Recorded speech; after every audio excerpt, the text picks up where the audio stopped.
बच्चों, आपका स्वागत है मेरा यूट्यूब चैनल मैथ सीतामढ़ी में। इस वीडियो में हम क्लास 10 मैथ्स का प्री बोर्ड का एग्ज़ाम जो दिल्ली सरकार द्वारा लिया गया था दिनांक 18/12/2023 को, उसके इवनिंग शिफ्ट का बेसिक मैथ्स जिसका कोड 241 है, उसका पार्ट डी, जिसमें क्वेश्चन नंबर 32 से 35 आता है, लेकर के उपस्थित हूँ।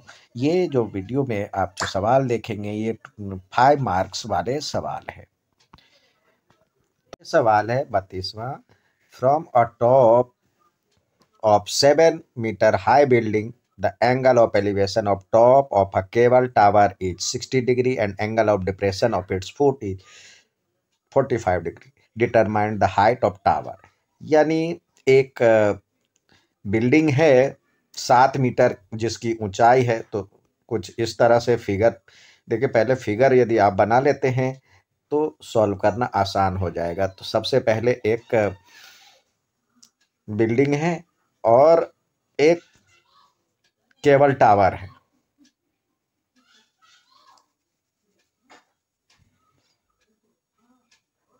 एक केबल टावर है। अब यहां से कह रहा है जो कि एंगल ऑफ एलिवेशन और एंगल ऑफ डिप्रेशन, इससे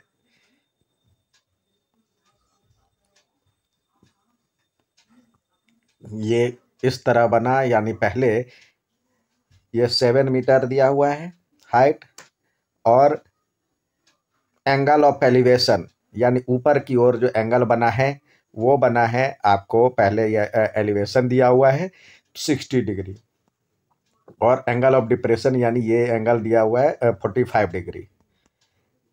तो आपको ये इसके पैरेलल यहाँ से ये हो जाएगा। आपको इसकी हाइट निकालनी है, ये निकालनी है। तो सबसे पहले इसको हम नाम दे देते हैं ए बी सी डी और ई। तो ये 45 है, तो ये भी 45 हो जाएगा। तो चलते हैं in triangle A B C, पहले इसको मान लेते हैं। चल ए बी सी में यहाँ पे इसके बीच और इसके बीच रिलेशन देखिए किस में आता है, पहले ये निकाल लेंगे। तो आप जानते हैं जो कि टेन थीटा में आता है, टेन 45 डिग्री बराबर में आता है, होगा A B by B C. तो ए बी की वैल्यू आपको दिया हुआ है 1045 की वैल्यू 1, और ए बी बराबर में 7 में बी सी। तो इस तरह से बी सी की वैल्यू हो जाएगा, बी सी बराबर में 7, और 7 मीटर में दिया हुआ है। अब चलते हैं triangle triangle A E D में। यहाँ पे भी जित ए ई जो होगा, ए ई बराबर में बी सी हो जाएगा, बराबर में 7 सेंटीमीटर। तो हम चलते हैं इसके और इसके बीच में रिलेशन देखते हैं। तो 1060 डिग्री बराबर में होता है A B, sorry, perpendicular upon base होता है, परपेंडिकुलर है डी ई अपॉन में ए ई, और इसकी वैल्यू होता है √3 बराबर में ए डी ई की वैल्यू आपको दिया हुआ है। डी ई की वैल्यू हमें नहीं पता है, डी ई और ए ई की वैल्यू है 7। तो ये हो जाएगा 7√3 बराबर में डी ई। अब डी ई की वैल्यू भी आ गया, यानी ये भी आ गया और ये भी आ गया। तो हाइट ऑफ टावर क्या होगा, यहाँ पे लिखे हाइट ऑफ टावर,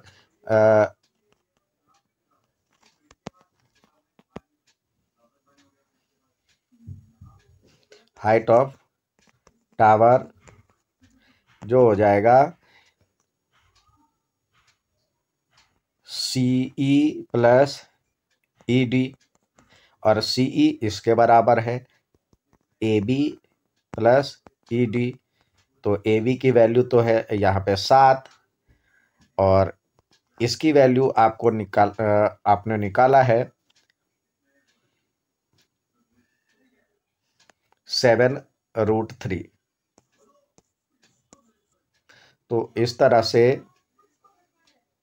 तो यहाँ 7 कॉमन आ गया, ये हो जाएगा 1 + √3। अब ये हो जाएगा 7 और 1 प्लस इसका वैल्यू दिया हुआ है 1.73। तो ये हो जाएगा 7 इंटू जिसको गुना करेंगे 2.73 को 7 से, तो ये हो जाएगा 19.11 मीटर। तो ये इसकी हाइट। अगला सवाल दिया है 2 पोल्स जिसकी हाइट दिया हुआ है आपको इक्वल लेंथ है, standing opposite to each other on road which is 100 metre wide. यानी 2 पोल है जिसकी ऊंचाई लगभग बराबर, दोनों की ऊंचाई बराबर दिया हुआ है, एक ये है और एक ये है, और दोनों के बीच की डिस्टेंस आपको यहाँ पे दिया हुआ है, इसके बीच की दूरी दिया हुआ है 100 मीटर। जितनी बड़ी इसकी ऊंचाई है उतनी बड़ी ही इसकी ऊंचाई है। From a point on the road, road पर कोई पॉइंट है, एक पॉइंट मान लेते हैं, ये एक पॉइंट है, जिससे दोनों साइड के टॉप का एलिवेशन जो है, यहाँ से एलिवेशन इसका और इसका, एक का 60 डिग्री है तो दूसरे का, एक का 60 डिग्री बन रहा है तो दूसरे का 30 डिग्री बन रहा है, 30 डिग्री बन रहा है।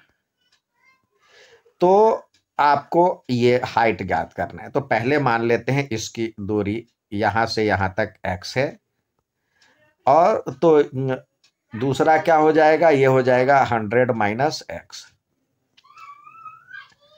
अब आते हैं, देखते हैं इसमें सवाल को सॉल्व करते हैं। ये नाम दे देते हैं A B, यहाँ पे C है, D और E। तो इन ट्रायंगल ABC, तो इसके और इसके बीच में रिलेशन होता है tan 60। tan 60 बराबर में h/x, और tan 60 की वैल्यू होता है √3। तो ये h बराबर में x, तो h को x के पदों में लिख लें। h बराबर में हो जाएगा √3x। अब आइए इस ट्रायंगल में चलते हैं। इस ट्रायंगल में जो यहाँ पे tan 30 डिग्री बराबर में हो जाएगा DE/CE। तो tan 30 की वैल्यू होता है 1/√3, और ये है दिया हुआ DE आपको h है, h और अपॉन में 100 - x। तो ये हो जाएगा 100 - x बराबर में h√3। अब √3 को भी x के पदों में लिख लेते हैं। √3 को भी x के पदों में हमने यहाँ पे लिखा था, √3 जो होता है, h जो है √3x के बराबर में होता है, तो ये 100 - x बराबर में हो जाएगा, ये h के बदले हम लिख सकते हैं √3x।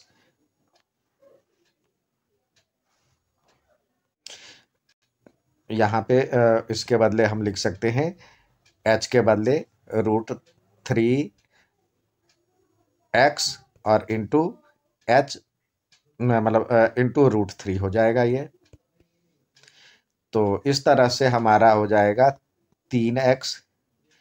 तो 100 - x बराबर में 3x, तो ये x भी उधर चला जाएगा, तो ये 100 बराबर में 4x, तो x बराबर में हो जाएगा 25। तो x की वैल्यू 25 आया। हमें हाइट निकालना है, यहाँ पे हाइट ऑफ पोल, तो हाइट ऑफ पोल h बराबर में √3x था, तो लिखेंगे हाइट ऑफ पोल, यानी पोल की ऊंचाई जो हो जाएगा √3x है, तो ये हो जाएगा √3 और इंटू 25, तो ये हो जाएगा 25√3 और यूनिट मीटर। सवाल दिया है इन अ सर्कल रेडियस 21 सेंटीमीटर, यानी इसका रेडियस दिया हुआ है 21 centimetre, subtended on angle 60 degree, यहाँ पे 60 डिग्री का एंगल दिया हुआ है। Find the length of arc, तो यहाँ पे मान लेते OAB, तो लेंथ ऑफ आर्क क्या होगा? लेंथ ऑफ आर्क जो होता है, फॉर्मूला होता है, यानी लेंथ ऑफ आर्क बराबर होता है θ/360 इंटू 2πr। तो थीटा दिया हुआ है 60 अपॉन में 360 इंटू 22/7 और आर की वैल्यू 21 दिया हुआ है 21। तो यहाँ पे ये तो 6 जा हो जाएगा। अब 6 यहाँ पे 3 रह जाएगा, 3 को करेंगे तो ये हो जाएगा 7, 7 से 7 चला जाएगा, तो ये हो जाएगा 22 सेंटीमीटर। तो लेंथ ऑफ आर्क हो गया 22 सेंटीमीटर। एरिया ऑफ सेक्टर का फॉर्मूला होता है, एरिया ऑफ सेक्टर का फॉर्मूला होता है θ/360 πr²। तो इस तरह से थीटा तो 60 डिग्री है, 60/360 गुने पाई 22/7 और आर की वैल्यू दिया हुआ है 21, 21 गुने 21। तो इस तरह से हम जब सॉल्व करेंगे तो ये हो जाएगा 6, और 6 जो है यहाँ पे 11 2 जा 22 और 3 2 जा 6, 3 7 जा, ये 7 7 कट गया, तो 7 इंटू 21 ये हो जाएगा 231, सॉरी 11 बचेगा, 11 इंटू 21 231 सेंटीमीटर स्क्वायर हो गया। अब एरिया ऑफ सेगमेंट जो होता है, एरिया ऑफ सेगमेंट होता है, एरिया ऑफ सेगमेंट का फॉर्मूला होता है θ/360 πr², और फिर उसमें से माइनस होगा r², 1/2 r² साइन थीटा। तो थीटा के बदले तो थीटा बराबर में 60 डिग्री, और इसकी वैल्यू तो ये यहाँ पे 231 आया ही है, तो ये 231 हो जाएगा। तो यानी ये हो जाएगा 231 और माइनस 1/2, और आर के बदले आपको दिया हुआ है 21 गुने 21, और साइन थीटा साइन 60 डिग्री की वैल्यू साइन 60 डिग्री, तो ये हो जाएगा 231 माइनस 1/2 गुने 441 और गुने √3/2। तो क्या होगा? ये हो जाएगा 231 माइनस 441/2 दूनी 4 और √3, ये मीटर सेंटीमीटर स्क्वायर, ये सेगमेंट का एरिया होगा। नेक्स्ट देखते हैं, यहाँ पे जो अगला सवाल दिया है, a fraction becomes 1/3 when 1 is subtracted from a numerator and it become 1/4 when 8 is added to denominator. Find the fraction. Fraction ज्ञात करना है, तो यहाँ पे हम लिखें let given fraction is, fraction के रूप में ही लिख लें x/y, जहाँ पे x न्यूमरेटर है और y डिनोमिनेटर है। तो फर्स्ट केस फर्स्ट, पहली स्थिति में क्या है? कह रहा है when 1 is subtracted from numerator, यानी न्यूमरेटर ऊपर वाले को न्यूमरेटर कहते हैं, x - 1 अपॉन y बराबर में हो जाएगा 1/3। तो जिसको सॉल्व करेंगे तो ये हो जाएगा 3 into x - 1 equal to y, तो 3x और -3 इजकल टू y, तो 3x - y इजकल टू 3, ये पहला इक्वेशन हो गया। अब केस 2 में चलते हैं। यहाँ पे केस 2 दूसरी स्थिति में कह रहा है it became 1/4 when 8 is added to denominator, यानी x/y था, उसमें y में 8 जोड़ दिया गया तो ये हो जाएगा 1/4। तो क्रॉस मल्टीप्लाई करें तो ये 4x बराबर हो जाएगा y प्लस 8, यानी 4x minus Y is equal to हो जाएगा 8। ये हो गया दूसरा इक्वेशन। तो देखिए अब y यहाँ भी एक ही है और यहाँ भी एक ही है और सेम साइन है, तो पहले इक्वेशन 1 और इक्वेशन 2 y के कोफिशिएंट को बराबर करेंगे। तो दोनों में सेम साइन है तो हम प्लस करते माइनस करते हैं, सेम साइन हो तो माइनस करते हैं, डिफरेंट साइन हो तो प्लस करते हैं। तो ये हो जाएगा 3x minus Y is equal to 3, और यहाँ पे है 4x और माइनस वाई इजकल टू 8 है। अब हम माइनस करेंगे तो साइन चेंज हो जाता है सबका, तो ये तो कट गया आपका, ये हो जाएगा -x बराबर में -5, तो x बराबर में हो गया 5। अब इसी प्रकार समीकरण 1 में x का मान रखें या इक्वेशन 1 और इक्वेशन 2 को फिर x वाले कोफिशिएंट को बराबर करते हैं, तो 1 को 4 से करें और 2 को 3 से करेंगे और सेम साइन हो जाएगा तो घटाएंगे। तो हमारे पास इक्वेशन हो जाएगा 4 तिया 12x और माइनस 4y इजकल टू 4 तिया 12, यानी इसको करते हैं। अब इसको 3 से करते हैं तो 12x minus 3y is equal to हमारे पास 8 था, 8 त्रिक 24। अब माइनस करेंगे तो ये प्लस ये माइनस, ये तो कट हो गया, ये यहाँ माइनस वाई बराबर में -12, तो y बराबर में हो जाएगा 12। तो इस तरह से गिवन फ्रैक्शन क्या हो जाएगा, गिवन फ्रैक्शन इज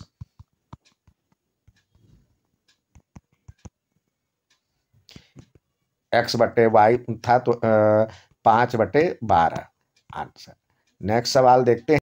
नेक्स्ट सवाल कह रहा है 5 years ago father's age is 7 times that of his son. 5 years later the age of father will be 3 times that of his son. Find the present age.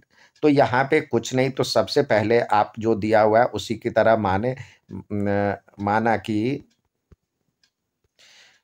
या हिंदी में या English में लिखें, माना कि पिता की वर्तमान आयु, पिता की वर्तमान आयु बराबर में x वर्ष तथा पुत्र की वर्तमान आयु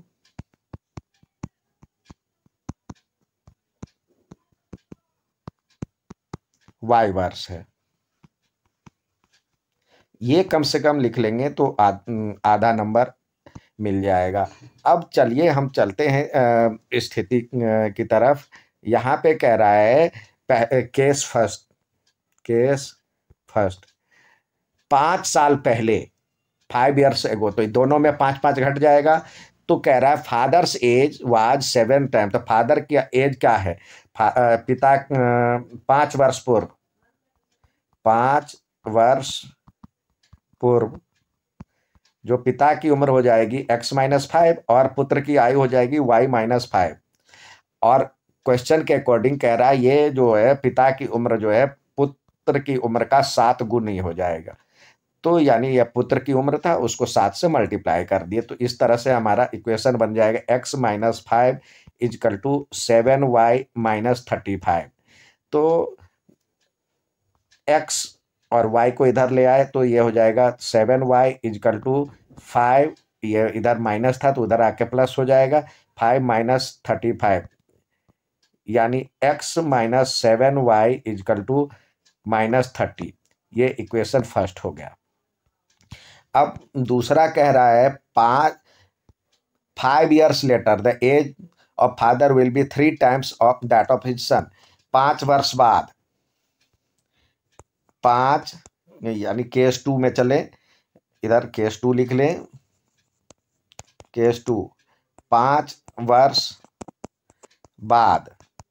तो अभी जो एज था एक्स था उसमें 5 जोड़ दिए, और पिता में जोड़ दिए, और पुत्र में भी 5 जोड़ दिए, दोनों तो 5-5 साल बढ़ेंगे। तो अब कह रहा है ये जो है पुत्र की उम्र का 3 गुना है, यानी 3 टाइम्स है। तो इसको 3 से मल्टीप्लाई कर लें तो क्या हो जाएगा, x plus 5 is equal to 3y, 3y और प्लस 15।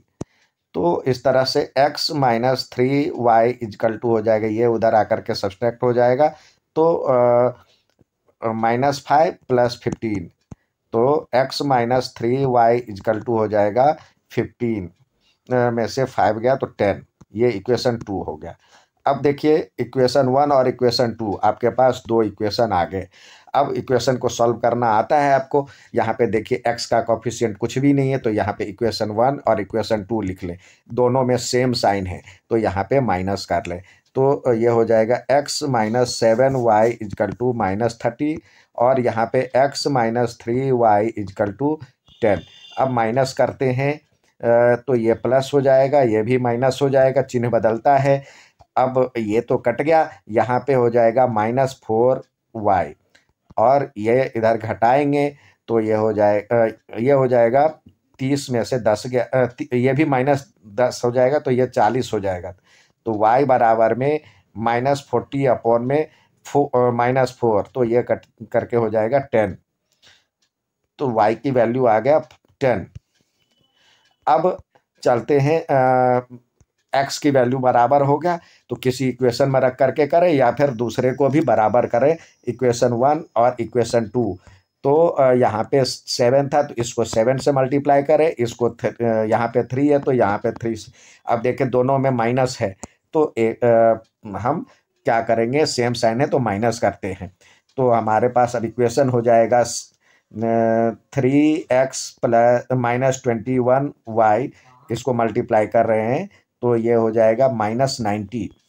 इसको करेंगे तो ये हो जाएगा 7x -21y इजकल टू 70, और हम माइनस कर रहे हैं तो साइन चेंज हो जाएगा, ये माइनस, ये प्लस, ये माइनस। तो ये तो कट गया, ये हो जाएगा -4x, और इसमें से घटाएंगे सॉरी ये भी माइनस का, ये भी माइनस का, तो ये -160 हो जाएगा। तो x इजकल टू -160 अपॉन में -4, तो ये हो जाएगा 40। अर्थात पिता की वर्तमान आयु x हमने माना था 40 वर्ष, तथा पुत्र की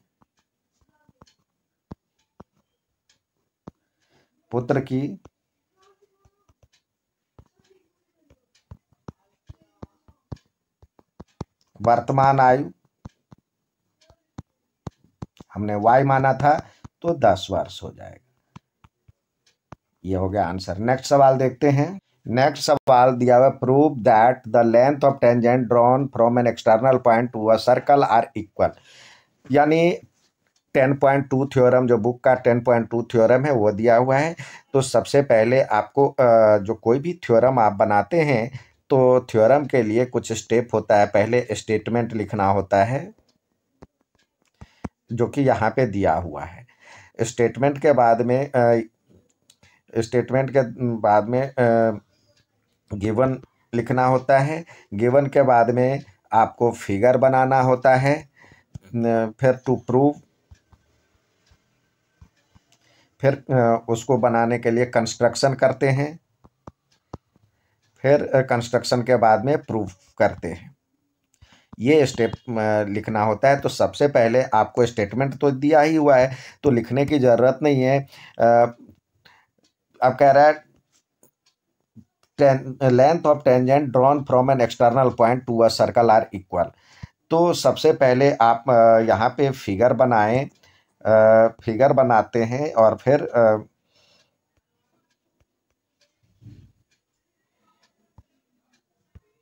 एक आप ये सर्कल ले लिए। सर्कल का सेंटर O है, और यहाँ पे एक्सटर्नल पॉइंट कोई पॉइंट P ले लिए और वहाँ से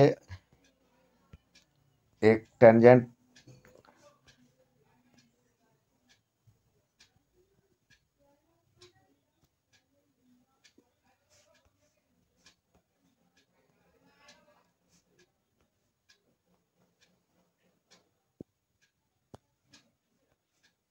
यहाँ पे ले लिया, P एक पॉइंट है, यहाँ पे सेंटर O है और ये T1 और T2 दो स्पर्श रेखा है। तो यहाँ पे लेट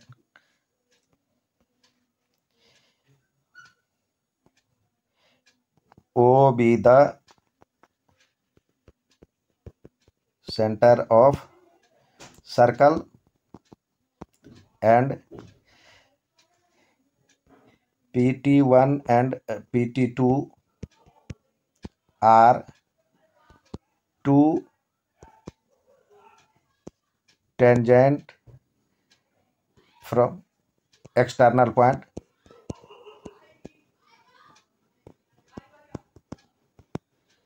P। तो हमें प्रूफ करना है P1 यहाँ पे PT1 इजकल टू PT2, ये प्रूफ करना है। अब इसको बनाने के लिए, प्रूफ करने के लिए यहाँ से आपको ये और ये मिलाना है और फिर इसको मिलाना है। तो यहाँ पे कंस्ट्रक्शन में लिखें ज्वाइन OP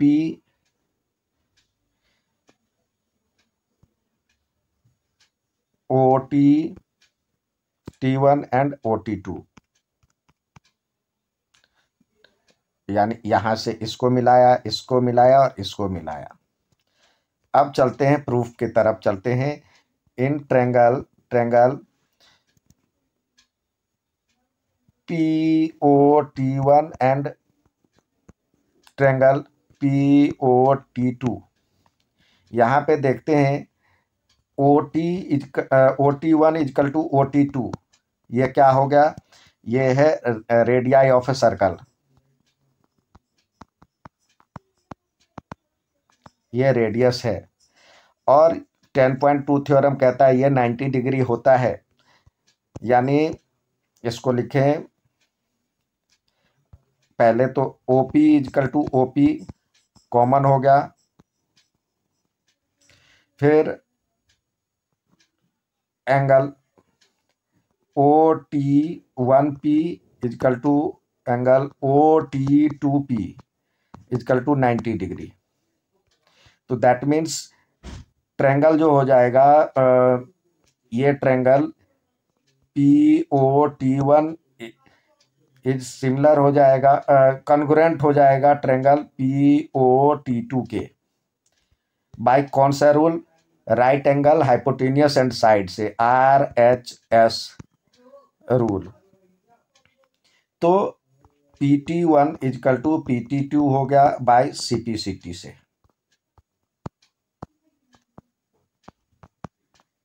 यही हमें प्रूफ करना था, तो ये आपको प्रूफ हो गया। एक्सटर्नल पॉइंट से खींची गई जो स्पर्श रेखा की लंबाई होती है वो बराबर होती है। अब इसी को यूज करते, उसी थ्योरम का यूज करते हुए आपको ये इस फिगर में AB इजकल टू CD यानी ये इजकल टू ये प्रूफ करना होगा।